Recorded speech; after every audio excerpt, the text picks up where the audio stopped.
बीड जिल्ह्यातील माजसगाव तालुक्यात गोदावरी नदीच्या काठावरील गावांना मोठा फटका बसलाय। गंगामसला, सुरुमगाव, आडुळा, पिंपळगाव, कुंस्थडी आणि मसला तंडा या गावांना मोठा फटका बसलेला आहे, ज्यामुळे या गावातील नागरिकांना स्थलांतरित करण्यात आले। मात्र गेल्या 2 दिवसात पाऊस ओसरला असला तरी नदीच्या पाण्याचा प्रवाह जास्त आहे। गंगामसला गावातील मोरेश्वर मंदिराला पुराच्या पाण्याचा वेढा कायम आहे आणि याचाच ड्रोनद्वारे आढावा घेतलाय आमचे प्रतिनिधी लक्ष्मण घाटोळ यांनी। मी बीड जिल्ह्यामध्ये उभा आहे। बीड जिल्ह्यामध्ये देखील शेतकऱ्यांचं अतोनात नुकसान या मुसळधार पावसानं अतिवृष्टीने केलेलं आहे। मी ज्या ठिकाणी उभा आहे हे मोरेश्वराचं मंदिर आहे।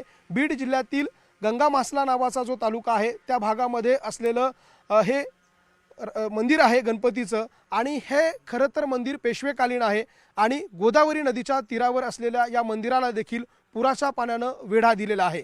ही दृश्य आहे गोदावरी नदीची आणि याच गोदावरी नदीने थैमान घातलेलं होतं शेतकऱ्यांच्या शेतामध्ये।